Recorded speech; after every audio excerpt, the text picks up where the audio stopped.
from New York City, from Brooklyn, but currently studying education in school in a sleepy little town called Oswego. It's on Lake Ontario. Oh, okay. Wow, nice. I've been up there once or twice. What part of Brooklyn? Yeah, it gets cold. Crown Heights, it's just 20 minutes from the Barclays Center, from Oh, downtown gotcha. Brooklyn. I lived in Park Slope for a minute. Oh, It's oh, like I right haven't been around. over in Park Slope. I haven't been over in Park Slope in a minute, in a long while. Oh yeah, all the famous people Yeah. live there now. All the famous Uh, actors and whatnot. yeah, Brooklyn is really changing. It's Yeah, really changing. It's been changing for like the past decade. more It's right. crazy how much it's changing, and things are like gentrification is real, folks. Yeah. Gentrification is very real. Did your neighborhood be more divided class wise, like poor people versus like across the line rich people? Well, if it is, I wouldn't know. Although we've had like a bunch of Jewish people like living like on the same block as us and like around us for really like all throughout my childhood, I'd say. Man, growing up in Brooklyn, you when I was a kid, I would have been jealous of you. Like that was my dream Jealousy. to grow up in Brooklyn. I used to tell people I grew up in Brooklyn all the time. I'm from Brooklyn. This one kid came to me and said, "What part of Brooklyn?" I said, "I don't know." I thought Brooklyn was like one No, whole part, but it's what? No, hundreds and hundreds Brooklyn of is communities. big. Oh, Brooklyn it's is gigantic. big. Yeah, I mean Crown Heights. I've been over there. Like it's not. I'm on I'm on the far end of Crown Heights, so I'm Oh, not like really? I'm Yeah, I'm on the far end of Crown Heights. It gets tough, Like doesn't it? Like the right on. farther you live away from the city, it gets tough. With It me, gets it's tough. not. With me, it's not really that bad. I'm glad that I'm not that far. Like I'm only 20 minutes from downtown Brooklyn, from one of the most populated places in Brooklyn. I mean, Yeah, Brooklyn Tech is over there. BAM is over there. The Barclays Center is over there.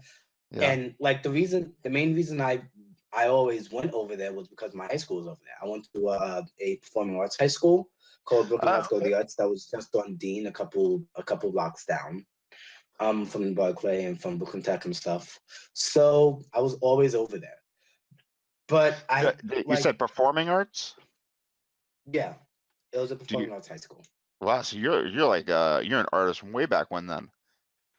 Oh, I've been doing art for the longest time. Funny thing is, I actually started doing. Okay, so my if my mom is to be believed, I've been writing ever since I was like 5, 6, 4, like ever since like before I could even remember. I only really remember falling in love with writing and being like, okay, this is something I want to do forever. When I was 10. There's a whole fun little story behind that. It was like, okay, so like with that, I we had to write a story about a true event that happened to us.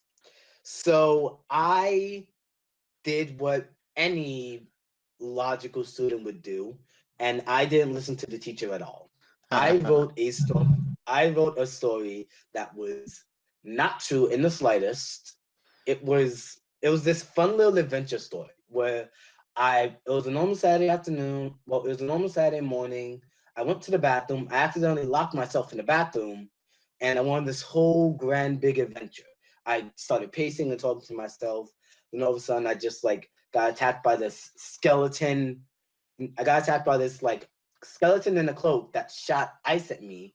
I froze him by deflecting his blast back at him with a mirror. I fought a monster. The monster almost killed me.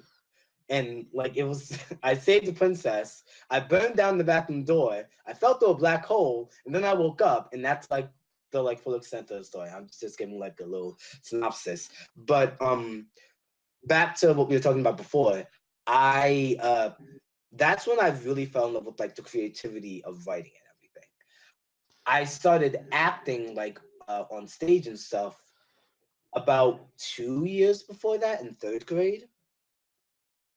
Oh But wow, I okay. love writing. I love writing so much more. Writing is easily my first love and will always be my, well, it wasn't my first love, but it's the thing that I love more than anything else ever. But Just like writing and making stories and people. you're not going to school for art though. You're not going to school for writing or acting. You're going for education. Okay, so I'm in school right now. I'm at SUNY Oswego, and the major I came in with, the major that I declared for myself was when I first got here was adolescent English education. So I'd be teaching English to kids from 7th to 12th grade. I really want to do high school because I could like take and get them to like study a lot more and like I just really want to like prepare them for adulthood. But that's what I did when I first came here. And around November of last year of 2017, I declared a second major in creative writing because Oh, okay. there was only a couple extra classes and I just love writing and whatever gets me writing more, I'm happy about. So I got I'm my degree in creative writing. I think it's a great. You get a BFA or is this regular bachelor's? uh bachelor of art. Oh, okay. What year are you in? Freshman. So Oh, I'm okay. really early in on this. Well, I think it's cool, man. You're doing your website. You just started what last year in December. This is the type of stuff you need, like lots of content, like just thick information. You have 3 chapters of a novel on here too. It's pretty cool. What's the novel about? Okay, so oh wait, you're checking out the website now? Yeah, I'm on the website. Oh, right now. Okay. Okay, I didn't expect that. But I all right, so Dreamer. The story's called Dreamer. It's about this girl. Her name is Maya Lilac. I came up with her when I was 10 years old. She was the very first character, the very first story that I made That's after I cool. like fell in love with writing and everything. So And you've been I've writing been about like this writing character since you were 10 years old. really from around like 14, 15 to now because between between 2010 and let's say 2014, I just had like a little sheet of paper, front and back. It was out of a composition notebook, and I kept on losing that over the years. And I just kept on losing it, finding it again, losing it, finding it again, and then I found it again in like let's say 2015, and I'm like, okay, let's actually work on this thing. And I just sort of fleshed out this entire world. I'm rewriting it now. Yeah. I'm rewriting it now because I had an original version that I finished back around like the end of 2016, the middle of 2017, around somewhere in that like first half of 2017 because it was before I graduated high school. And I'm like now I'm rewriting it and now I'm here and I started the website a couple like I think like I don't remember exactly when I started it. I would have to like check the site analytics and that would take a long time because my computer is god slow. But yeah. Do you consider yourself a College fantasy? Wi-Fi not the most reliable. Do Hmm? you do you write fantasy? Fantasy and paranormal, yes. Paranormal. It's weird that yeah, there's a difference between the two, but it's so muddy. Literally, no one knows. Like, there's no difference for like, there's no hard set difference where you can be like, this is fantasy, this is paranormal. It's all like extremely subjective. But Yeah, totally. yeah, it's weird. The way I define it, like the difference between fantasy and paranormal, not paranormal romance because I cannot Uh, stand the romance that is a genre in the money-making slightest. genre, though. Yeah, but it sucks. Well, at least for me, I'm not the biggest fan of romance. I like Well, you have to write what you any love. yeah, any Yeah. romance that I write in a book, it's any romance that I write in a book, it's a real legitimate romance. Like for Dreamer, for example, we have two romances in the book. We have an established romance between Maya and her boyfriend Jake, and they're already dating before the series even starts. They started dating like, let's say, like a couple months before the series started, and like they were like friends already, like way back before then, from like when they were 10. So they've had time to, sort of grow and develop this sort of like intense like for each other. And we also have another, like a burgeoning romance between Rosemary and Astrid, two of the other characters, and they don't date, right? They don't date from the beginning. They become friends, they talk first, they get to know each other, Huh. and then they That's interesting. like What in is like book two, like what is your get this definition of whole romantic paranormal romance, paranormal romance? What's the difference between what you're doing and what paranormal romance does? well, for me, romance is never what the book is based off of. Romance is never like the catalyst for it's never like the Oh, catalyst so for it's like a what's catalyst, happening, or it's like a basically. yeah. Something has to At go boom, in and then the romance starts Yeah, outside of the story that you're trying to tell. But like in a romance novel, the romance is the story, isn't it? It's not like a side thing that's happening. yeah, and yeah, it's like blah, blah, blah, blah, words. Sorry, words.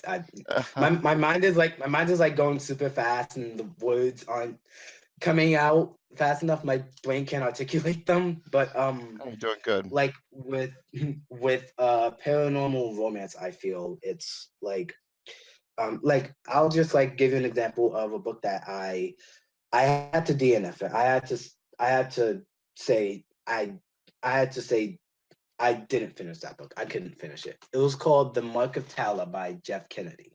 And it was, for all intents and purposes, a fantasy paranormal romance book. It had a girl, it had a guy, it had a mysterious guy that was king of this shape that Not was the king mysterious guy.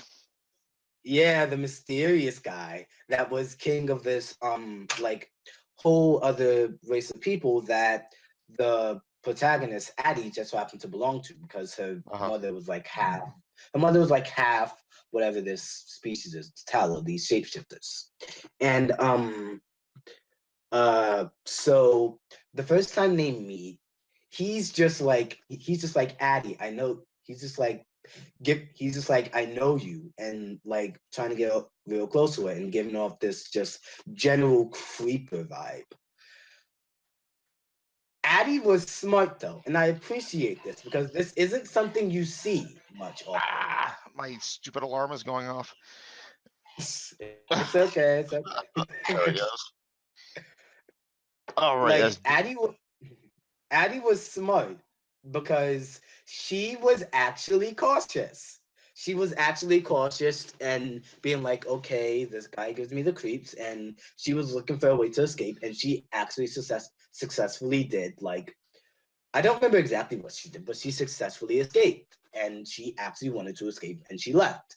I appreciated that because you don't see that too much. Yeah. Normally it would be like, okay, this guy's a little creepy, but like he's so dreamy. Ugh, Who are some of your so favorite supernatural or authors? Who do you like? I actually don't have too. Okay, so I'm. This is probably gonna be a little bit disappointing, but I haven't really read too many books. I've just like I've written a lot and I've learned a lot from just writing myself, but I haven't read. Haven't exactly read too many books. Like too many books recently that I could say, oh, these are like some of my favorites. And I have like I have some good books that I read that I'm like in the middle of that I like Anti-Goddess by Kenda Blake and Robin Lefever's Grave Mercy. That I'm about halfway through that, and that's pretty good. Also, Ray Bradbury. Ray Bradbury's science fiction, so I'm kind of Yeah. stretching that a bit, but I love the Martian Chronicles. The Martian Chronicles is a description gold mine. I swear. I love it for that. It's so many short like little stories that take place on Mars, and it's just like The first time I read it, the first time I started reading it, I'm like, this is so descriptive. I love it so much. Sorry, I'm like nerding out. It's really good. It's really good. It's really Which good. I haven't is read. classic too. I mean, it's like one of the 1950s, right? That's when it came out. It's kind of riding that wave of anti-communism and all that good stuff that's happening at that time. It wasn't exact. Well, it might. I feel like it was more of a book that sort of talked about. Well, okay, I didn't exactly finish it, so I might not know what I'm talking about. But it was definitely talking about there was definitely human exploration and sort of just like a new society, just like incorporated in the book and everything. So that was kind of a big little. That was a big little thing. Sorry for the oxymoron. It was kind of like that was kind of like a big thing that was happening in there. But Are they turning that into a TV show? I think they are. The Martian Chronicles? I think so. It, huh. Let's The Martian Chronicles movie. Oh, you see a movie coming out? It's a mini series. Well, there was a mini Yeah, series and miniseries. Oh wait. but that was in the 80s. Yeah, Maybe 1988. there's another. You say the 80s like it was so long ago. It wasn't that long ago, man. I was born right at the end of 1999, so it's longer Yeah, ago for me. yeah, I know, right? But we're 30 years beyond that. We're Yeah, I know. almost I'm 40 agent. years. I'm agent. I can actually remember the 80s perfectly all the way through. Oh God. Yeah, Oh exactly. man. I don't see it. I guess I was wrong. I guess there's not going to be an upcoming adaptation of it. That's too bad. A lot of people do love the The Martian Chronicles. I would love if that became a thing. Oh my God. Well, okay. Maybe if it became a thing, but like what would they keep? What would they take? What would they lose? Would they make it like a Twilight Zone esque thing where like each episode deals with a separate short story from the book? Because Like if they Little do House on the that, Prairie on Mars. yeah, because like if they did that, then I would be okay with it. But they have to like really not like overdo, but like really put all their attention into like the set and just like making it feel alien and just like whoa. Yeah. Because Yeah, it's so crazy, they man. really have to make it so amazing. You know, this guy brought all this fiction, all these pieces of short fiction to New York City with him, trying to sell them individually to magazines. And he ended up having a conversation with somebody who has a press or whatnot, and published Hmm. this collection after failing all week to sell a single story to a magazine. It's like fuck completely. So you read? I mean, you read. I mean, do you count reading as in like you're finishing the book and you're done with it, or do you? That's what reading is, or just reading in general, picking up a book and reading the words. Well, if I see reading as sort of eh, well, it it's weird. It's like sometimes it's the act of picking up the book and starting it and getting into it, but like sometimes it's like it's a book that I finished. It flip flops back and forth because like I said that like I was reading this book that I didn't finish. So like it, it it's weird. It really just depends on the other verbs that I use in the sentence. Also, What is what's also your sorry for the grammar. I'm studying grammar now, so we have I'm studying grammar now, so now I'm just like internalizing all these grammatical rules and oh, it'll be grammatical forever, terms and man. It'll be such. the rest of your life. What is what's your favorite medium? Like television, movies, books, music? For what exactly? Because Just each medium digesting offers. digesting the zeitgeist, enjoying what's out there to completion. I Like would. what do you like? I Well, to me, it really depends because everything offers up its own sort of unique thing. Like if we're taking plays, for example, like if we're just taking plays, Mm. we can divide them into straight plays, just straight dramatic plays, acting and all, and musicals, singing, acting, dancing.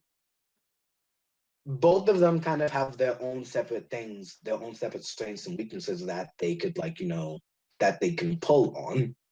Yeah, So but like which one do you prefer though?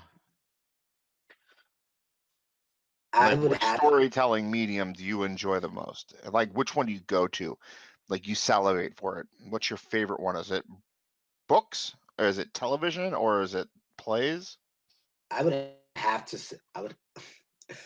I know this is gonna sound biased since we write it, but I would have to say books because Books. I would have to say books. I would have to say books because with books you can get so much out of you can get so much out of everything.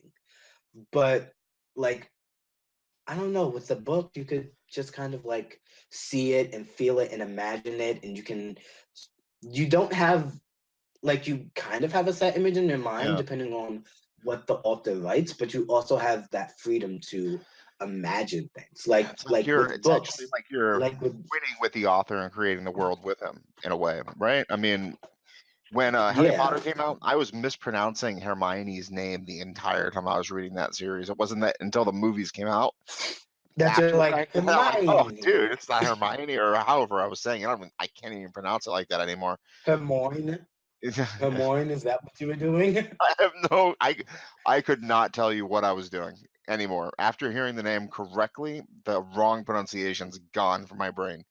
But it's like Mm, you're creating the story along with the words in your brain. It can be completely wrong. That's what I like about fiction and writing and reading in general. I mean, just the author's just giving you a roadmap, basically. Go wherever you want. yeah. Plus with the book, you have the freedom of going back to it as much as you want. With the play, it's on for a finite number. With the Yeah, play, it's that's on what's for a frustrating finite about time. that, isn't it? With It's like a the spark. A play will just go Yeah. away. If you see one performance, the next one will not be the same. I Oh, love. I can tell you that from experience.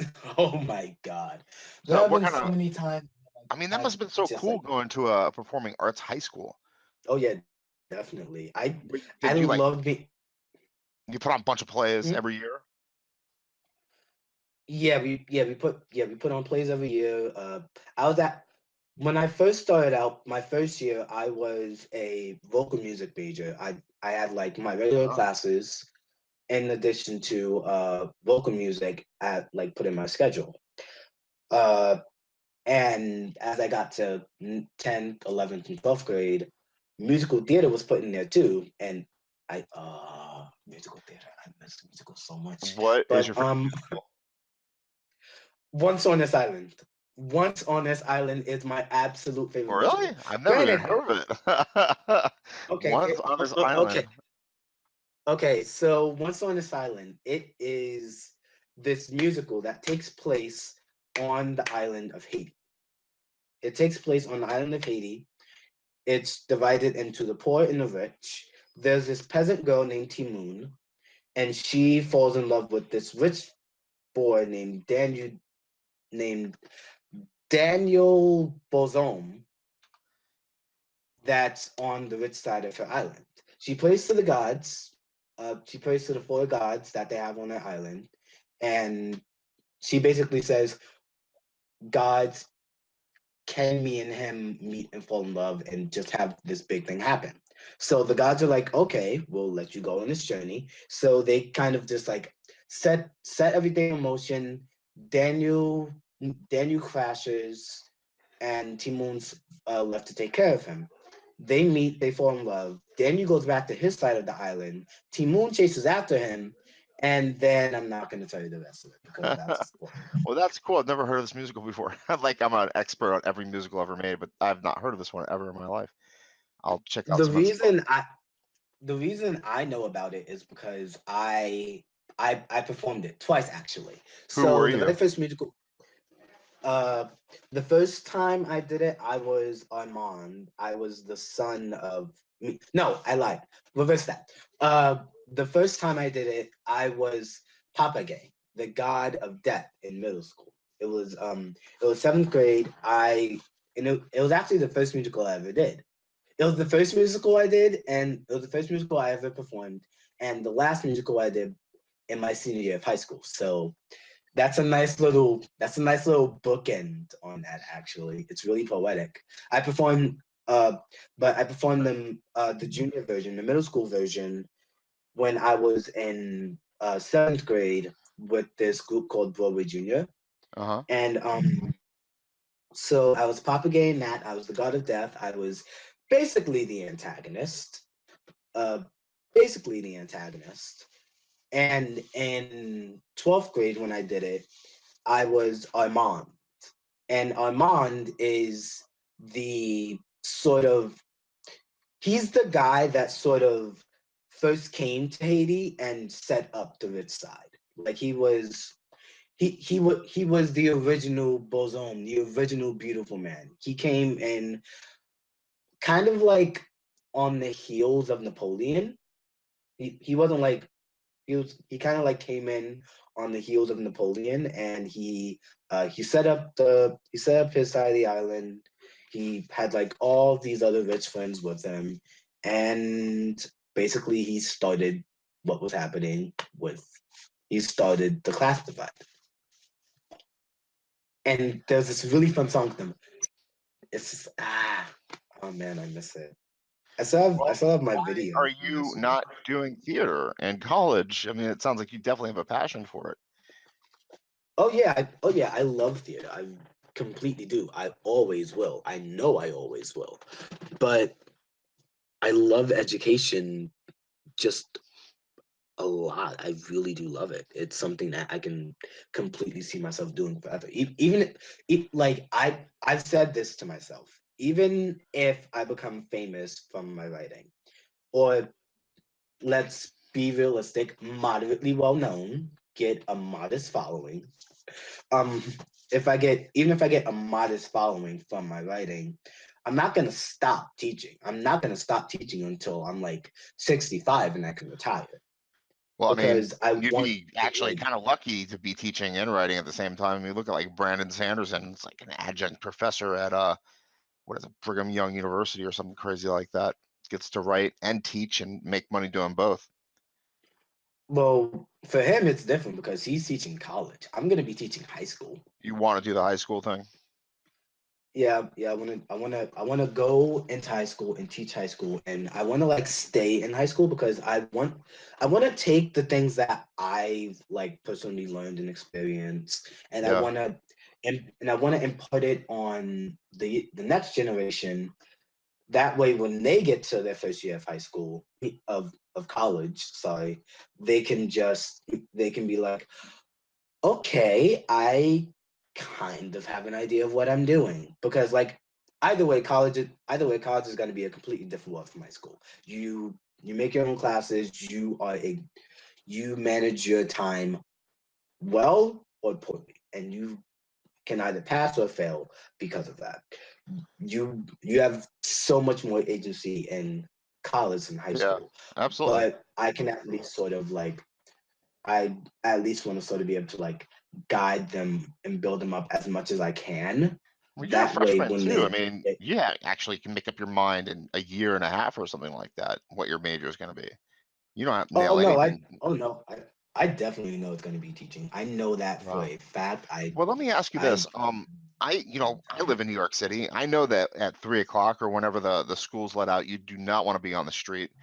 I can imagine my wildest dreams being in a school in New York City. I'm just imagining you want to come home and teach here. I can't even imagine being in a classroom with these kids. They scare me so badly. I just imagine dying all the time by their they, hand. But you want to get we into that. won't we won't kill you. We might we might we might maim you, but we won't kill you. There's a difference. But This is right. but But you know what I mean, though, right?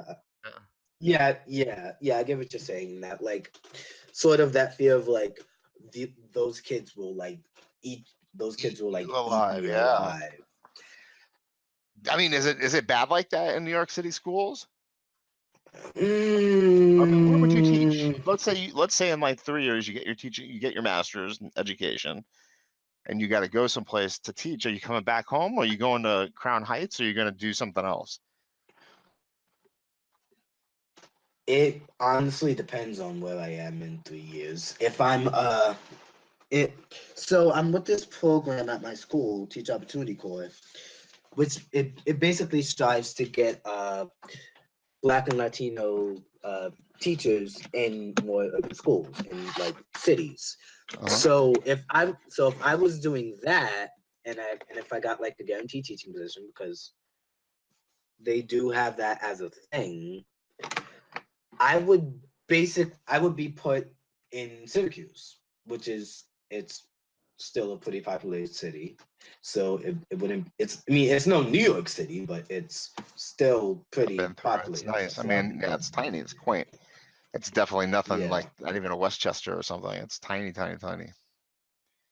But if I didn't do that, if I couldn't do that, I might come I would probably come back to the city for a little bit, go get my master's, and then sort of deal with some other things that I need to deal with because I have other teaching obligations that I'm forced to fulfill by our lovely federal government. So, I mean, you don't feel like that would be a hard? Do you feel like education's actually benefiting kids on the high school level?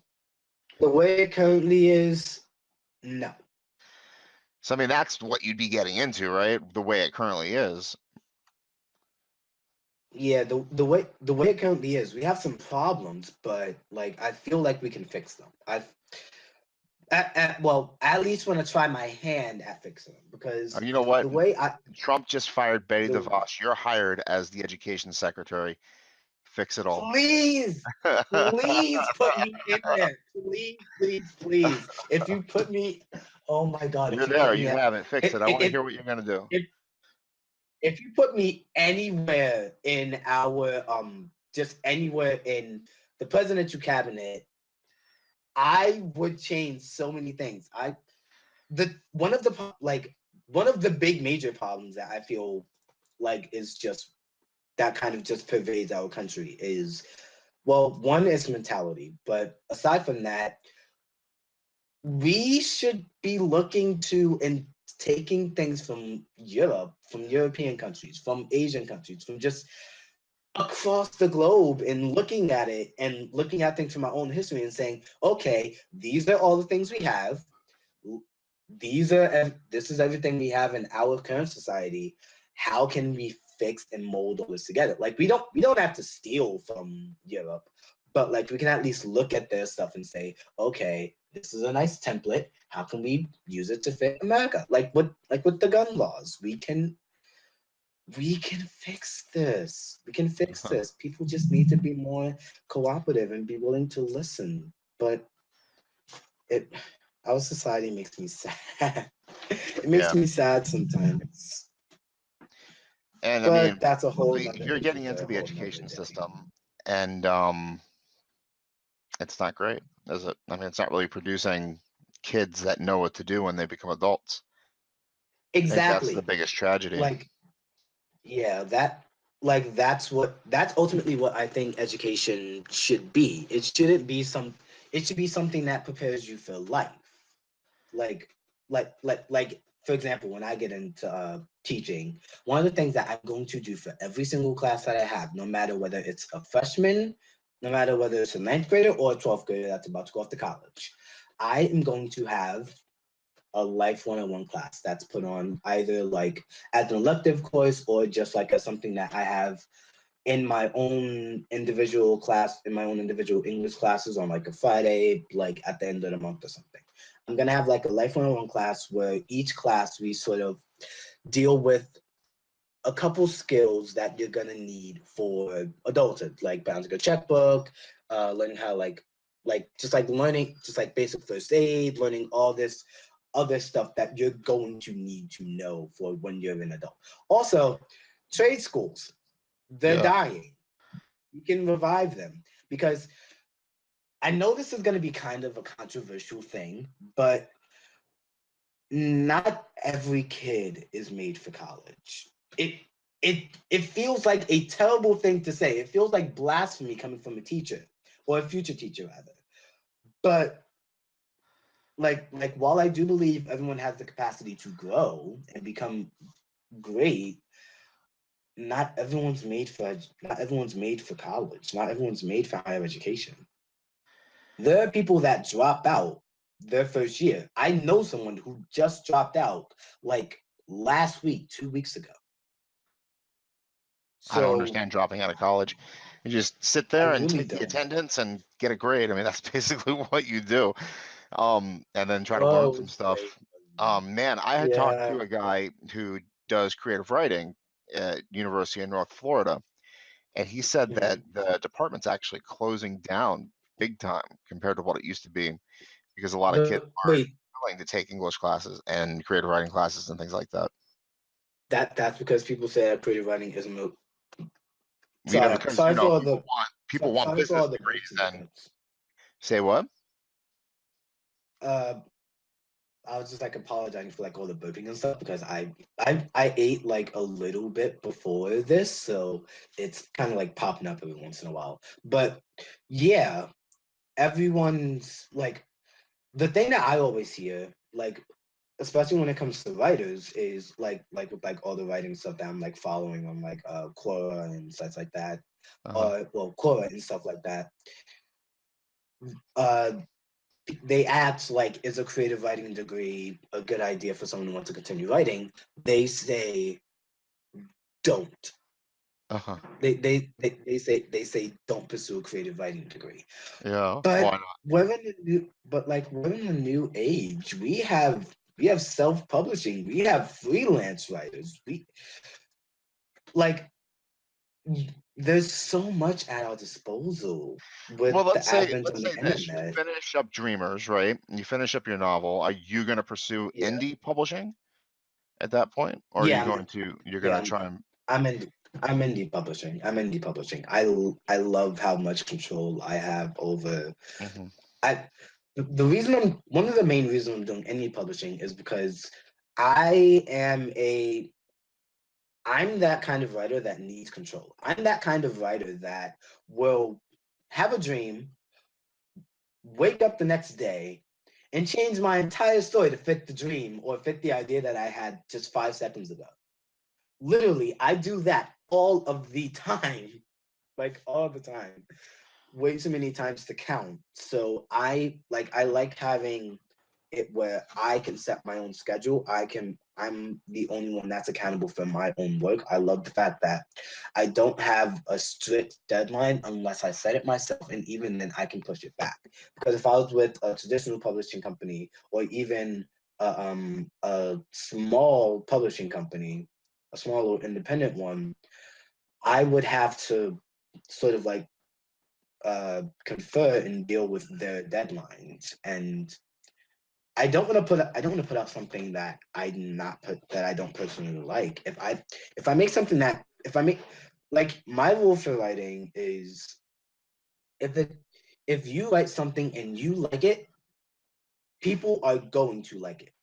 It doesn't matter what other people say. If you are personally invested in your work and you personally enjoy it, people are bound to like it. There are people that don't like so many things out there in the world that other people regard as classics. I hate Hemingway. I hate his writing style. That's horrible. Yes, I can't believe you just said it's that. I gotta let you go, bro. Sorry. oh my god. I can't do it this anymore. I I really can't deal with Hemingway's writing style. It's so short, it's so staccato. Everything just repeats Love and him. repeats and repeats to annoyance. It's just I I love really him so don't like his much. writing. I really don't like his writing style. It's just I know it's probably just a me thing, and there are like a couple other people that don't like him, but I You're the can't. only I person I've personally ever can't get met that behind said they him. didn't like Hemingway. No, Really, I'm joking. A lot of was people say talking it with actually. You know, a lot of people say it for the exact same reasons too. The staccato style of punchy sentences, and he's a very masculine guy, and he's very filled with bravado, and he writes with a lot of brevity or whatnot. He's got that false yeah valor war thing yeah happening like too.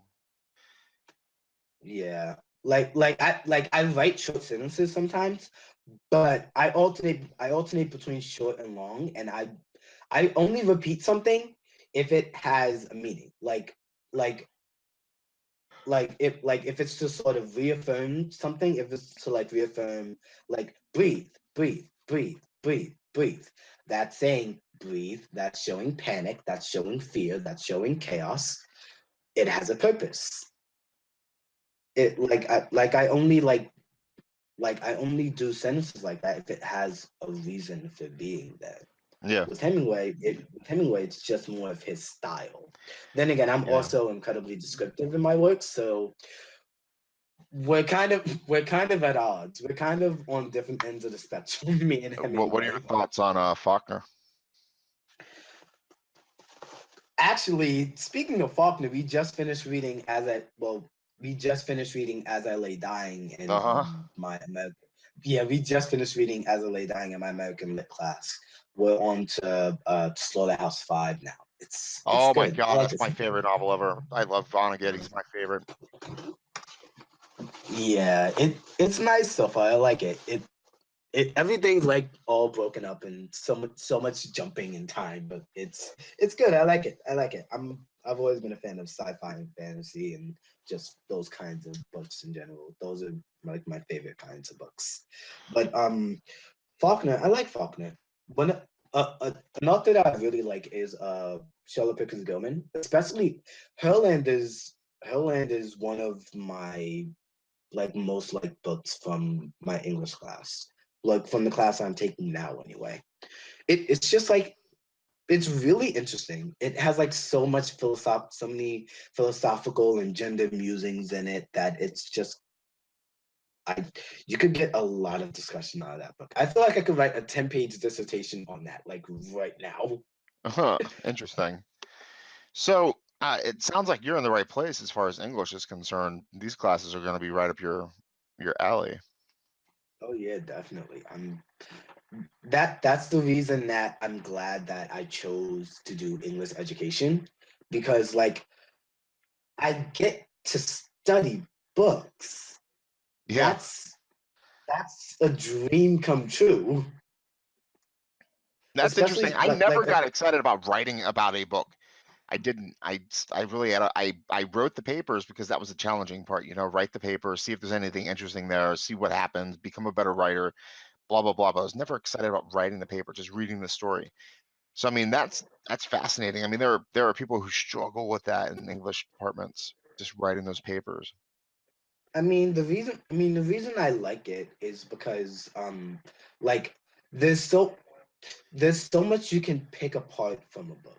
Like there's so much to analyze. There's so much that is put in there. Like Yeah. even if it's unintentional from the author, which let's be real now, it probably is. Like there have been so many times in my English class where I've just like listened to the conversation and I've thought, this probably wasn't something that they even thought. Like this book was right? written 100, 200 years ago. Exactly. They That's what I probably meant. Like we talked about that when we first started this conversation in terms of the writer and the reader melding together to become a unique being during the process of reading a book. I mean, that's yeah. what makes literary criticism kind of an interesting subject because I mean, you could go any way you want as long as you have substantiating proof. You have evidence to support what you're saying. You're good to go. Wear your tin hat. Get it on paper. Plus, I think another reason I really like analyzing books is just because I love theories in general. Just like theories, things that make you look at the world in look at a world in a completely new and different and unique way. It's just Totally. I I get high off of that stuff. I love looking at theories, listening to theories, and just like when it comes to like the real world conspiracy theories, I'm just like, oh great, really this again? But when it comes to fictional world, when it comes like for example, two of my favorite YouTube channels are game theory and film theory Hmm. because they look at theories. They look at the small little tiny details in games and films and TV shows and animes and all this stuff. Now, when you And say they theories, do you mean the storytelling elements at play, or do you mean deeper stuff that's not necessarily on the surface? Names and where they come from and the histories of locations and things like that. I mean, what do you mean by theories? well, it could be any of those things or none of those things because like theories themselves can kind of just like go in like all these weird interesting directions and like to kind of tie back to writing because I kind of got a little bit off topic. Like specifically when okay, let's deal with the names thing. So in my class, in my MacLeod class, when we were talking about Aiello dying, and we do this with all the other books we read too. We look at the names. We go into excruciating detail on the names. We talk about like for example, Darl and Azalea dying. I connected it to Darling, but with the ing off. And my professor, he said, Darl with the ing off. Is there any significance in that? Like we talked about Darl, Jewel, Cash, and basically how they were all sort of like, well, Jewel and Cash in particular. Darl, Jewel, and Cash, they were all sort of like they were all names that were linked to significance, and like we just like went off on these completely different crazy tangents, and all of that literally just came from a name. So like it's just like there's so much to like pick at that you could say, okay, what about this? What about this? What about this? And you could literally make all these quick rapid fire connections just based off of anything in a book.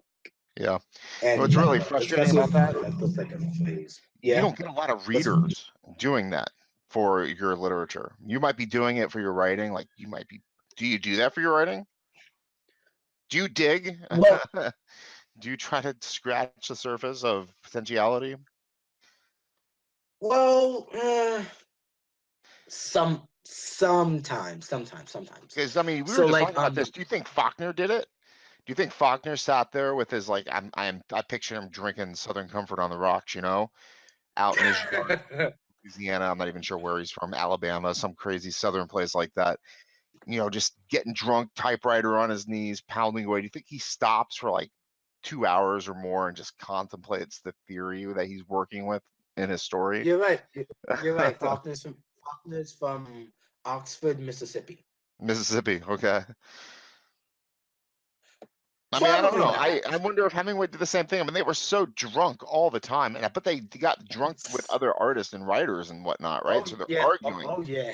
constantly, Hemingway is whenever I see something with Hemingway, it's always with the glass of whiskey. right? Or Always a with the gun, glass of whiskey. or a gun, or a Like, woman, or a oh my bull, god. Oh man. Hemingway was living his best life. right? He was living his best life, I Yeah, swear. yeah, Oh my god, Hemingway was one of like the most badass men ever. yeah.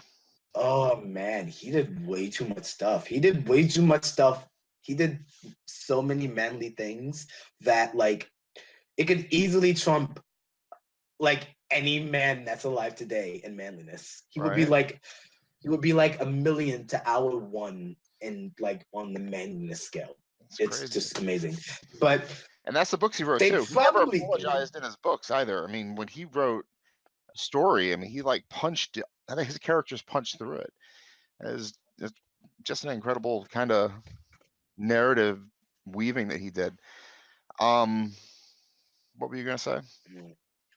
Uh, they prob they probably didn't do any of this deep like looking into like names, and they probably didn't like do all this deep looking into etymology and locations, and they probably didn't do any of this stuff. It probably just happened by coincidence. Maybe some of it, maybe But some do of it you? was I intentional and do. some of I it know I wasn't. do. When I pick names and stuff, I totally dig a little bit and try to make that work for me. I don't like Really? I I don't. Well, Well, the sometimes. thing for Sometimes I me do. is that, Sometimes I don't. there's It's tons of, weird. I mean, we have this resource of the internet right at our disposal, right at our fingertips. Yeah, yeah. With the internet, I do. With the internet, I do a lot of digging on a lot of the other elements. I do a lot of digging on the history, on the history, on the policies, on the politics of it all, on just. Oh my God! I can't even begin to tell you how much research I did for just magic systems in general. Huh. I easily have enough stuff to write a book on it. Just a book on the magic alone. Some people But do that, right? Write an educational book on magic systems. oh yeah, that's true. But like the where I really start to like dig into it and say, okay, this is like everything is intentional, is when it comes to the narration and the word choice. Like I'll give you an example. With Okay, so this is gonna go into a different book, a book that I'm writing alongside Dreamer, called Fairy Tale. And in that one, the protagonist Jordan, she she's sort of masquerading as a princess in this kingdom. And like the king that she kind of wants to, kill and take out for like her side in the war. Big whole epidemic. It's its whole big long story. That's for later. But Jordan, Oz, the king, he says the word peasants a lot of times in reference to the people, like in reference to just the common folk. Jordan never once utters the word peasants or anything like that in her thoughts, in her dialogue, or in her narration. She always says citizens or my people or something along those lines. Like like I do like fine little digging points like that to sort of like show this is their thought process, this is how they think, this is what they feel about the world. Because Jordan never says the word peasants or anything similar to that because it's devaluing the people that she herself feels like she belongs to. She feels like she belongs to them, partially because she was born in their kingdom, but was also, taken out when she was younger. But she she never says words like that because she feels like they are my people, they're my citizens. I'm one of them. So like it's like little like fine things like that where like Yeah. dig into the Deliberate. narration and the dialogue and like it's stuff like that that's deliberate, that's intentional. Yeah. But some of it isn't. Some of it's just purely coincidental. But it's like that all the time in the art of writing and just analyzing.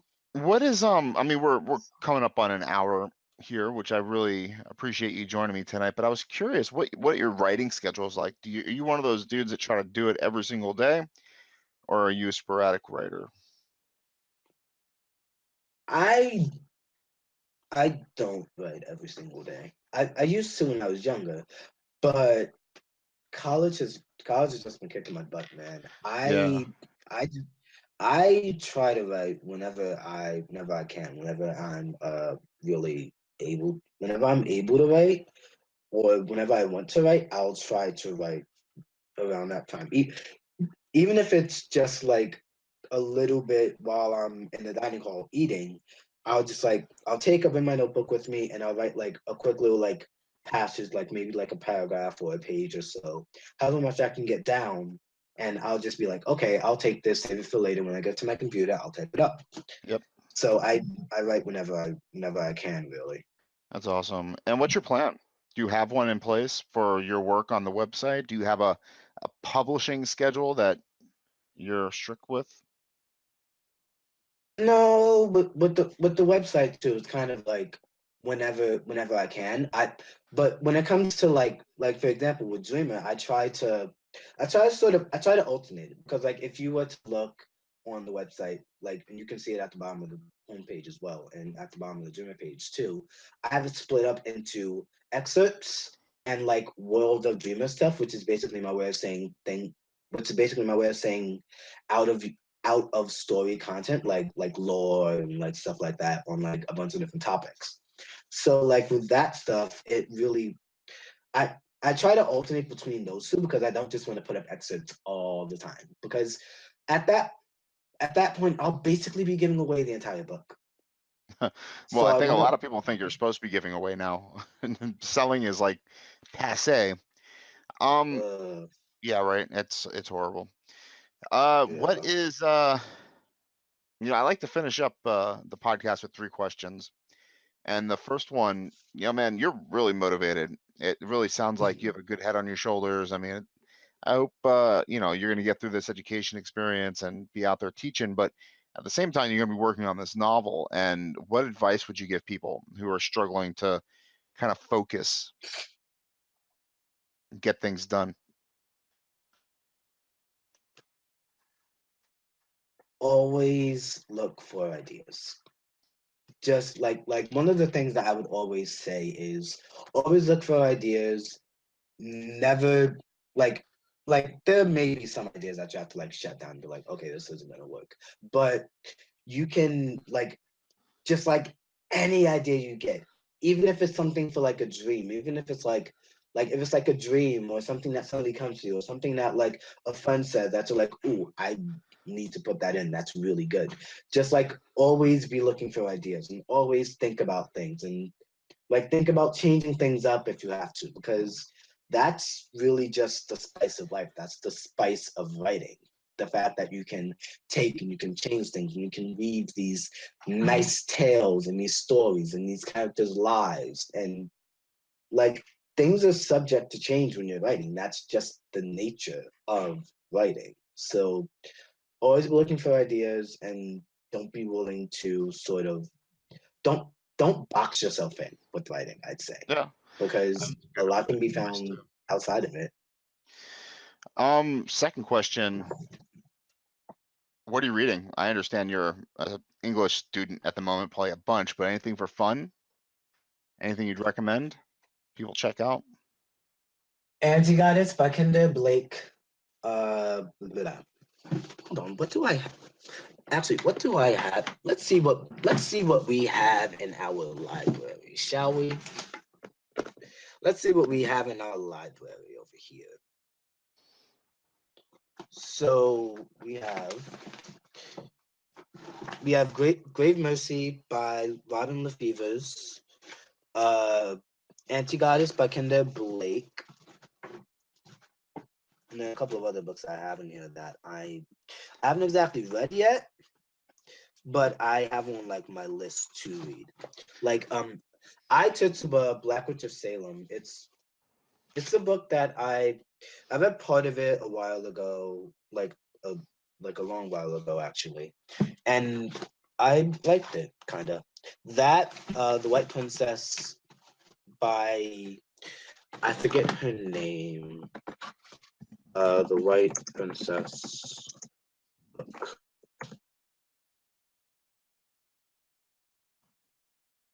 by Philippa Gregory. It's not my favorite book that I'm reading at the moment. Mostly because of like the narrative style and stuff, but Uh-huh. that might just be a me thing. There are like no contractions in it, and it makes me sad because that's the point of our natural dialogue now. But No contractions. Wow, what a thing to well, notice. Is not no contractions, but hardly any and it's to the contractions. point where it's out, it pops and you notice it. Huh. It pops out to me at least.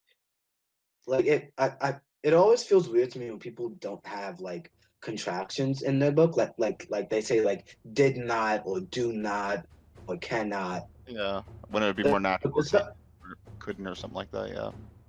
Yeah, that's like something that it's something that I notice, and it kind of sort of puts a weird like slant on the book for me because it's like it's so natural for me to like I use can't and don't. I use contractions in my I use contractions in my stories way more often than the full word itself. Yeah, same.